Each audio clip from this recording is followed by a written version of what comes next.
The X-Men are supposed to be heroes, but some of their deeds, and honestly questionable stories, make us wonder whether or not they're the characters we should really be rooting for. If you've seen my cosplay of MADELYNE Pryor, then you probably know how much I love her, or if you've just heard me talk about her on this channel, I feel like my love of MADELYNE Pryor, Amanda talking about MADELYNE Pryor, is just a staple at this point. I love Maddie a lot, and so of course one of the worst things an X-Men could ever do is be terrible to her. How dare you? Like how Scott was with Maddie, creating the initial Inferno event basically single-handedly. When Jean was revealed to have survived the Dark Phoenix saga and not actually be dead, Scott decided to just up and abandon his then wife Maddie, who looked just like Jean by the way, and their newborn son, leaving them in Alaska and returning to his teammates. What's worse, when Maddie questioned him about whether or not he still had feelings for Jean, he could not deny it.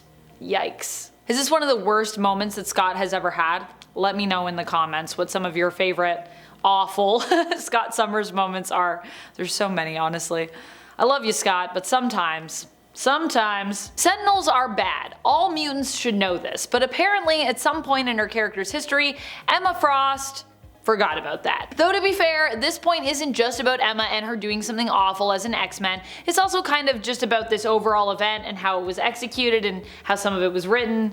There's some things that I take issue with. And honestly, just the fact that it exists in general is kind of weird. In Inhumans vs X-Men, or IVX as it is often referred to, we see the X-Men take on the Inhumans. Why? Because the Inhumans unknowingly poison mutants with their Terrigen clouds. Turns out Terrigen mists are toxic to mutants and can even, kill them. So what does Emma do? Rather than try to come to an understanding with the Inhumans, she seeks revenge for the death of her beloved Scott Summers, aka Cyclops. Emma goes so far as to create a psionic illusory image of Scott and make it seem as though he is directly killed in a confrontation with Black Bolt, when really Scott was simply accidentally killed by the mists. Instead of resolving the conflict, this of course only amps it up, turning Cyclops into a martyr that Emma can basically use to fuel a war. However, while all of this is awful, Emma crosses a serious line when she has Sentinels created to hunt down and exterminate Inhumans. Ugh.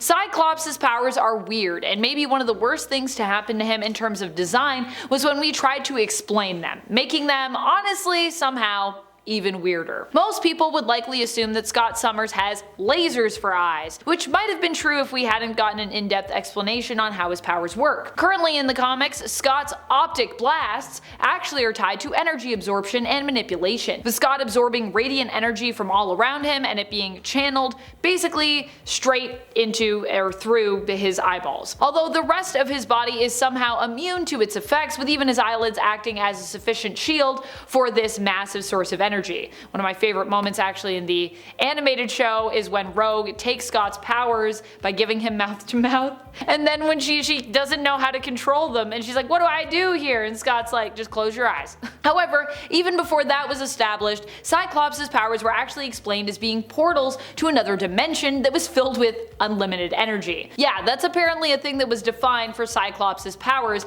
as per the entry that he has in the official handbook of the Marvel Universe from 1983. Oh boy. One of the strangest relationships to have ever existed for the X-Men, or at the very least one of the most controversial relationships to have ever existed, was the one between Archangel and Husk. Now, why was it considered so weird? Well, Angel was one of the first ever X-Men, okay, on the original team back in the 1960s. Now, time works weird in comics, I will grant you that, but Husk was known to be the younger sister of Cannonball, who himself was a much later addition to the X-Men, first appearing almost 20 years after Angel on the New Mutants team in 1982, and the New Mutants are supposed to be kind of like the young kind of X-Men team, just consider that. And Husk, Paige Guthrie, his younger sister, appeared 2 years later than that in 1984. She was believed to be in her late teens or early 20s, while Angel, although somewhat ageless obviously because comics, would likely be in his 30s at least, if not older. And it was implied that he was quite a bit older throughout their relationship still.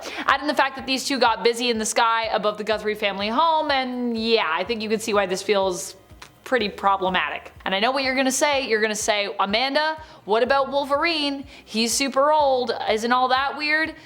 Wolverine doesn't age. It is weird, but I don't know, it's less weird because it's kind of part of his power set, okay? Don't at me on that, alright? Wolverine is for some reason a weird loophole. I acknowledge this, you acknowledge this, that's it. Unless we're pairing him with Mary Jane, and then yeah, that is weird. Now sometimes referred to as the Morlock Massacre, back in the day this was more commonly known simply as a mutant massacre. This was before massive mutant attacks like Genosha ever happened, which is also what made this even so shocking and so horrible at the time. Although it happened obviously on a smaller scale in comparison to some of the things we've seen today, the mutant massacre happened when Mr. Sinister in essence ordered the Morlocks to be eradicated, eliminated. He sent in his team of marauders to handle them and attack, killing many who lived down in the sewers. Now if you're wondering where the X-Men's involvement comes in here, especially if you know the X-Men actively were kind of trying to help the Morlocks here at this time, one of the main people involved in this attack on the marauders at the time was actually Gambit. So yes, while the X-Men were trying to help and even Angel got really badly injured, Gambit was also involved in creating this and making this happen. He'd go on, of course, to become an X-Men and would later have to answer for these crimes. That's how bad they were. They were actually so bad that they kicked Gambit out, so yeah. During the more recent Inferno event, a lot of truths were unearthed about the true allegiances of those who came together to create Krakoa, and just exactly who was behind the whole rise of the mutant island paradise. We already knew the story, but of course not all mutants, in fact not many mutants, did. The truth was that Krakoa was founded by Magneto and Professor X, as well as their ally and friend, long thought dead, Moira McTaggart, who we learned had always been a mutant with reincarnation powers. And we then also learned during the event that Moira, even while helping to build Krakoa, had actually been a villain the whole time, hell-bent on destroying all of mutant kind. Some people love this, some people don't love this, but it was definitely a terrible thing that happened. And, you know, Moira was definitely an ally of the X-Men, so I'm gonna count that. How did we get here? This is a question I sometimes ask myself in regards to the fall of X and the end of the Krakoan era. It's been an interesting journey, friends. We had such remarkable highs during this age, but we've also had some lows too. And while most of it has been good, some of it has been kinda, to be kind, meh. Even from some of my favorite comic book writers, alas. But hey, I'm not going to like everything someone ever writes, right? That's not possible. Well, unless maybe you're Neil Gaiman. But Neil Gaiman was not writing X-Men during this era, which means that, yes, every now and then we're gonna get a weird take that for some of us we're gonna be like, I don't know about that.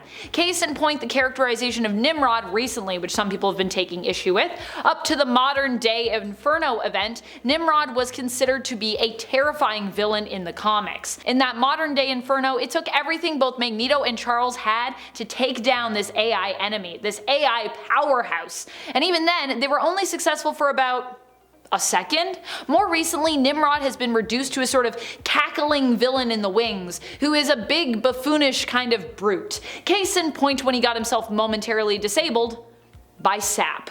Or rather, amber, that was spat out, I think, by Krakoa. What is happening? Now granted, this next one happened as a result of the Avengers vs. X-Men event, also referred to as AVX. Cyclops ended up killing Professor X because he was possessed by the Phoenix Force. Not really entirely his fault, and ultimately he just had so much power that it corrupted him. But this was also not a great time for Professor X in comic book history. So even if you disagree with Cyclops' actions here and you think, yeah, this is one of the worst things ever, I think you can at least understand why it happened. This awful and tragic moment happened following a time when many dark truths about Xavier and his lies to the X-Men were revealed. Professor X is known for being one of the greatest heroes in comics. He is often celebrated as the man behind the X-Men, the one that brought them together, that forged this amazing team. Without him, the team, simply put, would not exist. So how could he have ever done something bad? How is this possible? Well, the problem with Professor X is that in a way, he and Magneto actually aren't all that different. They might be on different sides of the spectrum when it comes to their beliefs and their politics, but objectively, they're also kind of the same, in the sense that they are both pretty extreme. They're both extremists, I would say, and when it comes to Professor X, there is definitely a darker side to him that he harbors and often hides away, which also often works against him. This often comes out in the way he chooses to manipulate and alter people's minds though. We've seen the results of his tampering in a very bad way when it comes to multiple characters, including Jean, Scott, and, worst of all, Magneto. Messing with Magneto's mind ultimately created the nigh unstoppable force that was Onslaught, so thanks for that, Professor X. Professor X's initial feelings about Jean back in the Stan Lee and Jack Kirby days of the X-Men were something else. We all know that Cyclops, aka Scott Summers, has always had a thing for Jean. We also know that Wolverine has, but when it comes to the classic X-Men team, Scott was not the only one. Pretty much everyone was kinda head over heels for Jean at one point, maybe except Bobby, who back in the day liked to flirt but was honestly more in love with ice cream, I would say, than anyone. Even Charles Xavier, Jean's mentor and teacher, was apparently in love with her. Look, Jean was the only female member on the team, so everyone had to be in love with her. Apparently that's how it went. Now, why is it so bad that Professor X was in love with Jean? Well, at the time, it kinda wasn't. The X-Men came across as more young adults than teenagers, so it wasn't like there was like a huge divide there, but in retrospect, it would be established that Charles, as a grown man, had come to Jean's aid when her powers first manifested, when she was implied to be about 8 or 10 years old. Add in the fact that Professor X initially blamed his lack of ability to walk as a reason as to why he couldn't, nay shouldn't, be with Jean, and it's all pretty weird and gross and just in the modern day, you're like, oh no, when you go back and read it. That's about it. I'm your host Amanda McKnight, aka Vampex13, and until next time, you stay nerdy, YouTube.